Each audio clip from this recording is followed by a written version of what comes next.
내일 열리는 중국 전승절 열병식에 참석하는 김정은 북한 국무위원장이 베이징역 인근에 도착했다는 소식이 조금 전에 들어왔습니다. 더 자세한 내용 봉영식 연세대학교 개원교수와 이야기 나눠보겠습니다. 어서 오십시오. 안녕하십니까.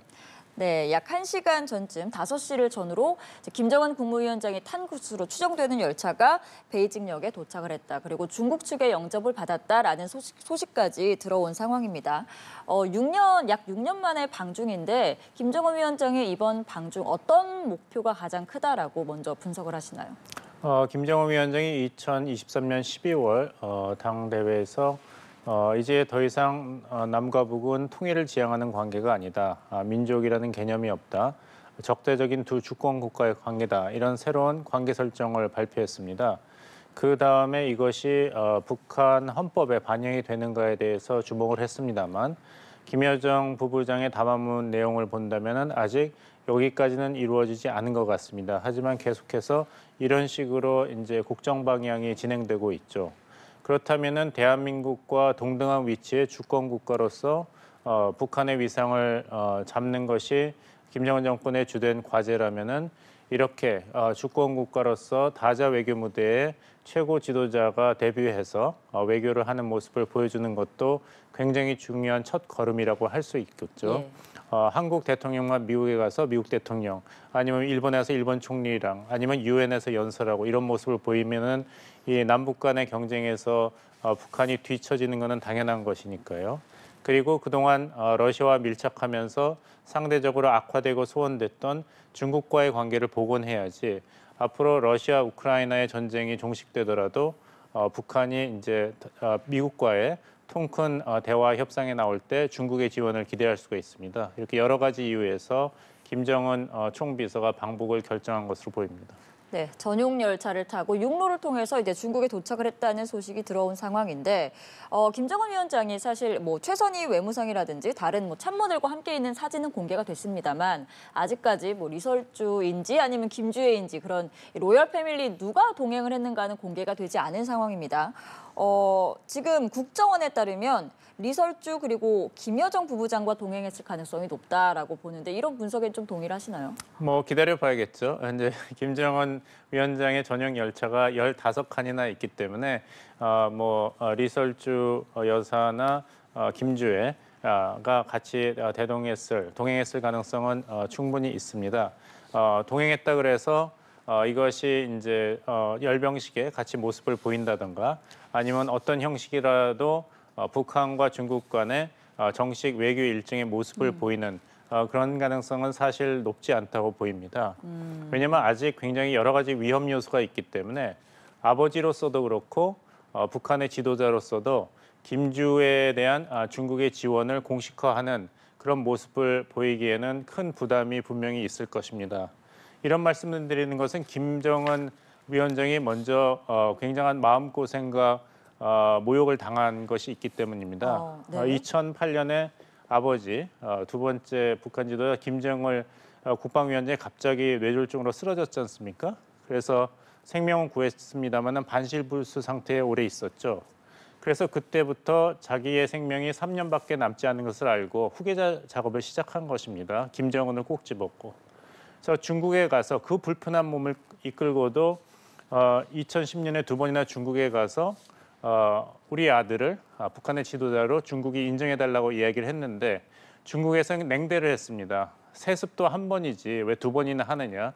그러니까 그 몸이 불편한 아버지가 자기를 위해서 중국에 갔는데 그때 어떤 대접과 메시지를 받았는지를 김정은 위원장이 생생하게 기억하고 있거든요. 예.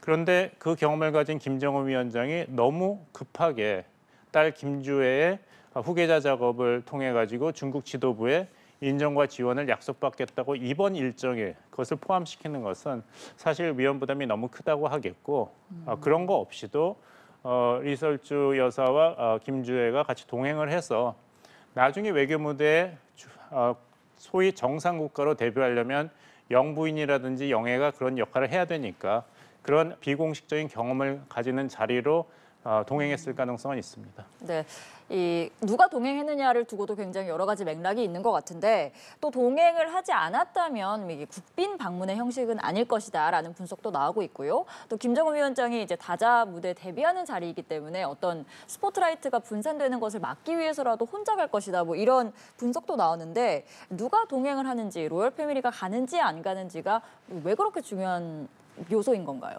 뭐 같이 간다면은 그 말씀드린 대로 꼭 공식 그런 사진이라든지 거기에 모습을 드러내지 않고도 동행을 하는 가능성은 있습니다. 그것은 김일성 주석도 장남인 김정일 당시 후계자를 대동해서 비공식적인 활동을 같이 하는 모습을 보였습니다. 외교 무대에서. 예. 그런 비슷한 형식으로 그것이 마무리될 가능성이 있기 때문에 그렇게까지는 부담이 안 되고 중요한 것은 왜 김정은 위원장이 이 시점에서 전승절 기념 열병식에 참석하는가, 다자 무대 외교에 데뷔를 하기로 결정했는가. 이것은 아까 말씀드린 대로 이제 대한민국과 결별할 준비를 한다. 따라서 주권 국가로서 조선인민민주주의 공화국이 한국과는 이제는 상관이 없는 독립된 주권 국가로서의 외교 활동을 하기 위한 그런 시동을 거는 것이 아닌가 생각합니다. 만약 이것이 맞다면 앞으로 이재명 정부에 대해서는 통일부를 통한 어떤 남북 관계에는 전혀 관심을 보이지 않고 우리가 외무성을 보낼 테니까 한국에서도 외교부가 나와라. 예. 이런 식으로 우리 정부 흔들기 모습을 보일 것 같습니다. 왜냐하면은 지난 8월 20일에 김여정 부부장의 이재명 정부의 대북 정책을 신랄하게 비난하는 담화문을 보면은 이런 대목이 있습니다. 이번 기회에 다시 한번 명백히 하지만 한국은 우리 국가의 외교 상대가 될 수 없다고 했거든요. 예. 외교 상대라고 했어요. 이젠 더 이상 남북이라는 표현도 북한은 쓰지 않고 조한 관계, 괴뢰 한국, 한국의 위정자들 이런 식으로 한국을 별개의 독립국가로 취급하는 발언을 하고 있습니다. 이런 것을 볼 때 다자 무대에 데뷔한 다음에 중국, 러시아 등 북한의 우호적인 국가 정부에게 이런 북한의 새로운 입장을 설명하고 여기에 대한 지지를 받으려는 움직임을 서서히 시작할 것으로 보입니다. 북한이 반대로 당한 적이 있었죠. 우리 노태우 정부가 북방 정책을 했을 때는 중국과 러시아가 대한민국과 국교 정상화를 했지 않습니까? 그 반대의 모습을 그것을 되갚는 그런 모습을 지금 북한이 추진하고 있는 것으로 보입니다. 네, 어떤 정상 국가로서의 입지를 다지기 위한 여러 가지 의미가 있는 방중이 될 것으로 보이는데요. 그리고 또 이 아까 언급한 사진을 보면 최선희 외무상 그리고 김성남 노동당 국제부장으로 추정되는 인물 약간 뒷모습이 나왔는데 함께 탑승한 모습이 일단 공개가 됐습니다. 그러니까 이번 방중에서 이런 참모들도 여러 가지 역할을 할 것이라고 보이는데 주로 어떤 역할을 담당할 거라고 예측해 볼 수 있을까요? 굉장히 본격적인 그런 북한과 중국 간의 정상회담을 기대하기는 힘들 것 같습니다. 왜냐하면은 이 전승절 기념 행사가 의장국 중국 입장에서는 다자 무대의 외교 무대가 아니겠습니까? 북한만을 초청한 것이 아니죠. 그러니까 이제 북한의 이런 김정은 위원장과 그 외무성 대표가 참석하는 굉장히 심도 높은 그런 양자회담을 애시당초부터 기획하기는 힘들었을 것입니다. 네. 그래서 아까 말씀드린 대로 지난 몇 년 동안에 소원했던 북중 관계를 어떻게 다시 복원하는가, 소위 리셋이죠. 어디부터 시작할 것이고 어떤 원칙에서 할 것인가. 또 마침 러시아의 푸틴 대통령도 참석을 하기 때문에 러시아의 오해와 어떤 의심을 살 필요 없이 러시아와도 잘 지내고 중국과도 다시 관계를 개선하는 그런 기회로 삼을 가능성이 높습니다. 알겠습니다. 그리고 또 이제 어젯밤이었습니다. 노동신문에서 이제 김정은 위원장의 그런 방중 소식 사실 그렇게 적극적으로 실시간으로 알리지는 않는 것으로 이제 알려져 있는데 이례적으로 실시간으로 보도를 했는데 어쨌든 북한 측에서도 계속해서 이번 방중에 굉장히 큰 의미를 부여하고 있다 이렇게 해석해봐도 될까요? 네, 그렇습니다. 뭐 혹자는 북중러 그 삼각구도 그런 모습이 사진으로는 잘 나오겠지만 사실 이런 삼자 협력에는 여러 가지 장애가 있다. 그것이 맞는 분석입니다. 하지만 이제 내부 결속용 외교 성과로 본다면은 북중러, 북한이 중국과 러시아와 같은 카테고리에 들어간다는 것은 북한 정권으로선 큰 외교적인 성과로 예. 사용할 수 있는 여지가 충분히 있는 것이죠. 따라서 푸틴 대통령과 시진핑 주석과 같이 그 천안문 광장에서 어깨를 나란히 하는 모습을 보인다는 것, 그것을 미리 북한의 매체가 예고한다면은 여러 가지 국가적인 위기를 겪고 있는 북한 입장에서는 주민의 민심 달래기 그리고 사기 고취에서는 분명히 긍정적인 효과가 있습니다. 네, 알겠습니다. 그리고 이제 조금 전에도 사실 첫 번째 질문에서 설명을 해주시긴 했는데 이번 다자 외교 이제 데뷔전을 치르게 되는 김정은 국무위원장이 어떤 실익을 얻고자 할까라는 이제 관측도 많이 나오고 있는 상황입니다. 먼저 가장 중요한 건 이제 중국과의 관계 복원에 있다라고 말씀을 하신 것 같아요. 뭐 경제 협력 부분도 있고 뭐 여러 가지 정치 외교적인 이유도 있을 텐데 먼저 중국과의 관계를 봤을 때 어떤 점을 가장 이제 중점에 두고 있다 이렇게 볼 수 있을까요? 이제 국가 간의 이제 관계가 좋았는데 그것이 악화됐다면은 이제 신뢰 회복이 무엇보다 중요하지 않겠습니까? 신뢰 회복에 대해서 양국이 의견을 같이 한다면은 그 다음에는 이제 실무 협상에서 어떤 구체적인 소위 실행 계획, 액션 플랜을 할 것인가를 결정하겠죠. 그렇게 본다면 이제 정상 간의 친목과 그런 신뢰를 확인하는 그런 자리를 마련하는 것이 제일 중요할 것입니다. 그 다음에는 북한 입장에서는 러시아에 대한 군사 지원을 네. 어떻게 할 것이냐 이것을 중국 측에 설명하면서 중국 측의 이해와 지원을 구할 수가 있는 것이고 또 앞으로 예상되고 북한이 준비하고 있는 트럼프 행정부와의 통큰 협상 여기에 대한 중국의 지원을 요구할 가능성이 높습니다. 그렇다면 이제 중국은 그 얘기를 듣고 이런 식으로 북한에 대한 요구를 제시할 가능성이 높습니다. 사실 북한과 중국 간에는 정상회담이 꼭 북한의 김정은 정권이 트럼프 행정부와 정상회담을 하기 전에 가장 활발했습니다. 시진핑 네. 주석과 김정은 위원장이 5번 만났는데요. 그때마다 이제 트럼프 대통령과 만난다든지 아니면 만난 후였습니다. 특히 2019년 2월에 베트남 하노이에서 네. 북미 2차 정상회담이 노딜로 끝났지 않습니까? 그 전에 2019년 초반에 시진핑 주석과 김정은 위원장이 만났습니다. 그러니까 앞으로 트럼프 대통령, 미국 대통령 만났는데 중국 입장에서는 북한에 대해서 몇 가지를 요구를 했겠죠. 확인을 하고. 노딜로 끝나고 난 다음에는 북중 정상이 만나서 그 다음에 어떻게 할 것인가. 하노이 네.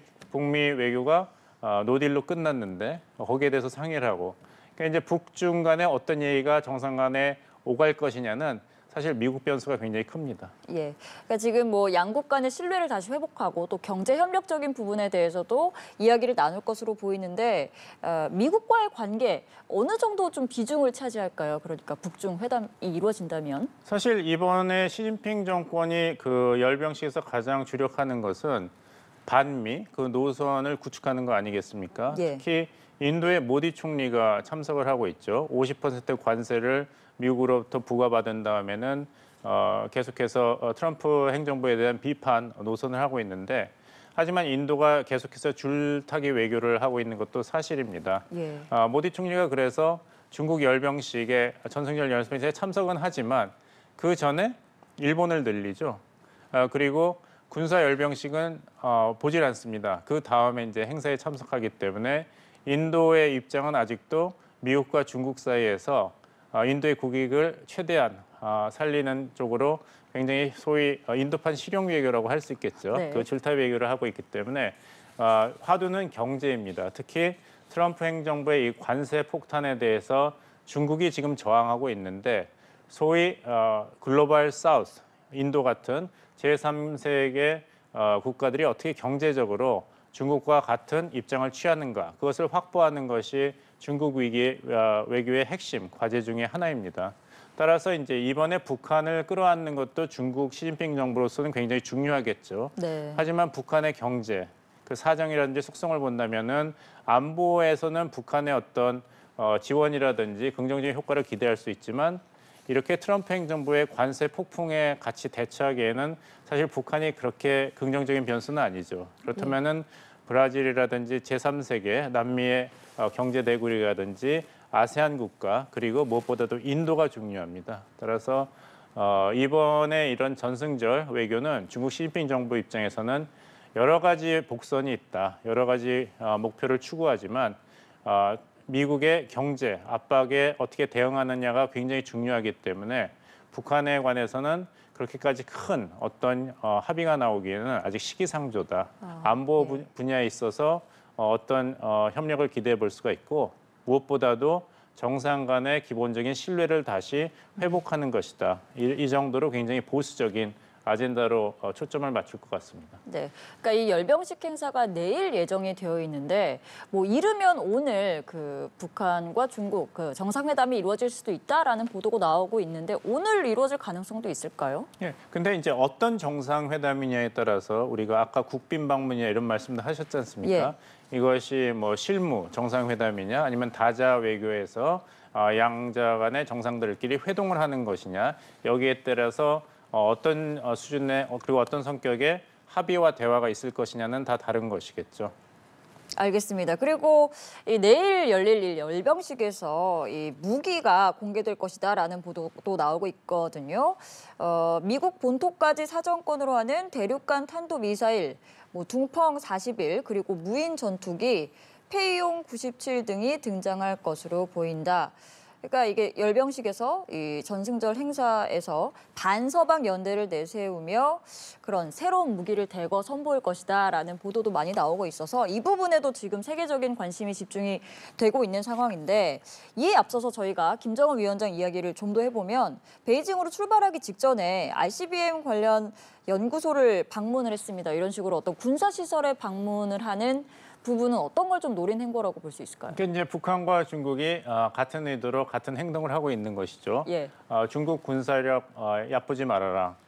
그리고 북한 군사력 저평가하지 말아라. 그러다가 큰 코 다친다. 이런 전략, 군사 자산이 있다는 것을 과시하고 있습니다. 그 다음에 외교 무대에 참여함으로써 그런 협상력을 최대로 올려보겠다. 이런 모습이죠. 중국도 마찬가지로 많은 세계 지도자들이 모인 자리에서 최신 무기를 선보이는 그런 모습을 보임으로써 중국의 군사력이 결코 미국에 뒤진 것이 아니다. 특히 미국이 이라크 세 군데 핵시설을 공습해서 완전 파괴했다고 주장하고 있는 와중에 그렇다면은 미국이 이렇게 여러 가지로 광폭 행보를 보이고 있지만 결국에는 군사 대국으로서 미국을 제압할 수 있는 나라는 없다. 이런 현실을 받아들이는 굉장히 소극적인 자세가 팽배해질 수가 있습니다. 여기에 중국의 군사력을 과시하면서 꼭 그것만이 해답이 아니다. 유일한 선택지가 아니라는 그런 담론을 제3세계에 퍼뜨리면서 반미 노선을 구축하는 데 노력을 할 수가 있는 것이죠. 말씀하신 동풍 그런 핵 미사일은 동풍이죠.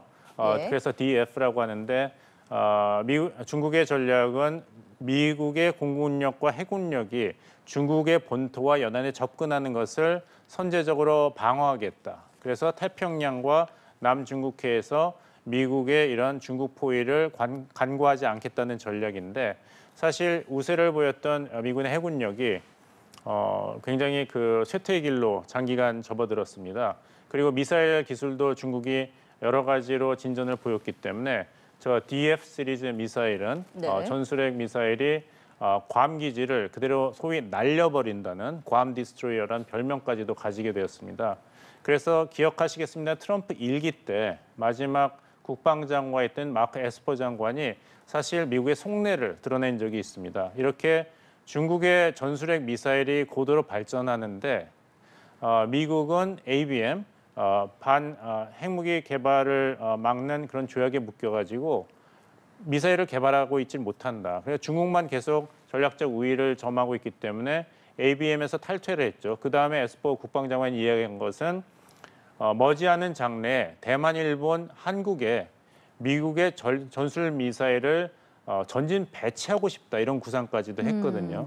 그래서 이번에 이재명 대통령과 트럼프 대통령 간의 한미 정상회담 이후에 과연 한미 동맹이 어떤 식으로 발전할 것인가, 진화할 것인가에 대해서 기대 반, 우려 반이 있습니다. 주한미군의 이제 전략적 유연성이라든지 한국이 중국과 미국 간의 군사적 충돌에 원치 않은 연루가 되는 것은 아닌가 이런 우려가 있는데 만일 트럼프 행정부가 이런 발전한 중국의 전술핵 미사일에 대한 대응으로서 미국의 전술핵 미사일을 아시아 안보협력국의 본토에 배치하겠다는 구상을 밀어붙인다면은 한국, 일본, 대만으로서는 굉장히 어려운 그런 요구가 될 것입니다. 여기에 대한 충분한 대비도 필요합니다. 네, 저희가 조금 전에 화면으로도 보여드렸지만 내일 열병식 행사에서 어떤 군사력을 과시하는 그런 현장도 될 것으로 보입니다. 미국 본토까지 사정권으로 하는 대륙간 탄도미사일, 아까 설명하신 둥펑 41, 그리고 무인 전투기 페이용 97 등이 등장할 것으로 보이고요. 굉장히 큰 규모가 될 것으로 예상이 나오고 있는 상황입니다. 이렇게 군사력에 대한 과시뿐만 아니라 이제 내일 열병식에서 시진핑 주석과 러시아 푸틴 대통령 그리고 김정은 국무위원장까지 한 자리 이제 막루 위에 나란히 설 것이다. 이런 이야기가 나오고 있는 상황이잖아요. 그러니까 그것도 굉장히 정치적인 의미를 부여할 수 있는 화면인 거죠. 네, 그렇습니다. 그리고 저는 무엇보다도 시진핑 주석이 이전에 주최한 열병식과 어떤 다른 모습을 보일까 그것을 좀 기다리고 있습니다. 네. 이전에는 이제 시진핑 주석이 의장국의 국가 정부 수장으로서 제일 가운데 쓰죠. 그건 당연한 것입니다. 기준이죠. 그래서 시진핑 주석을 중심으로 오른쪽에 외빈이 이렇게 쭉 서 있게 됩니다. 그래서 플라디미어 푸틴 러시아 대통령이 가장 옆에 쓰고 오른쪽으로 진행하면서 이전에는 2015년에 박근혜 대한민국 대통령 이런 수준으로 순서로 나왔고 당시에 이제 반기문 유엔 사무총장도 아마 참석한 것으로 압니다. 네. 이런 식으로 쭉 나오는데 왼쪽으로는 이제 내빈 국내 주요 인사들이 이제 원로들이라든지 모시는데 사실 시진핑 정권이 그 헌법을 고쳐서 5년 그걸 꿰고 이제 세 번째 연임의 장기 집권에 들어갔지 않습니까? 그래서 왼쪽에 어떤 국내 인물들이 자리를 할지도 우리가 한번 주목해 볼 만하겠습니다. 예. 그리고 이제 김 위원장이 이제 아까도 설명을 했지만 언제 시진핑 주석과 양자 회담을 할 것이냐, 그리고 또 푸틴 러시아 대통령은 어떻게 만날 것이냐, 또 만남의 형식에 대해서도 조금 설명을 해주셨는데 뭐 어떤 형식이 될 거라고 보시나요? 뭐 러시아 푸틴 대통령과 그 중국의 시진핑 주석은 여러 가지 뭐 만남을 통해 가지고 중국과 러시아가 어떻게 서로를 도와줄 것인가, 즉 중국은 러시아의 이런 천연 자원이라든지 이런 것을 위안화로 수입하면서 러시아가 우크라이나 전쟁에서 경제적인 어려움이 없도록 지원을 하는데 이미 합의를 했고 그 합의가 한참 진행이 되고 있습니다. 그리고 트럼프 행정부의 이런 군사안보 전략이라든지 경제적 압박 수단에 대해서 어떻게 공동 대처할 것인가에 대해서는 이미 여러 차례 고위급 외교 회담을 통해 가지고 합의를 했기 때문에 두 정상이 이번 기회에 굳이 서로 간에 이제 다른 입장을 조율할 그럴 시급한 이유는 없다고 보입니다. 그래서 연대를 오히려 강조하는 그런 모습을 보일 것이고, 이것은 또 러시아 푸틴 대통령에게도 굉장히 중요한 것이 알래스카에서 이제 트럼프 대통령과 양자 회담을 했고 거기서 트럼프 대통령은 러시아 우크라이나 전쟁의 조기 종식을 다시 한번 푸틴 대통령에게 압박을 했죠. 여기서 푸틴 대통령은 돈바스 지역을 우크라이나가 러시아에게 양보를 한다면 가능하다는 카드를 제시했습니다.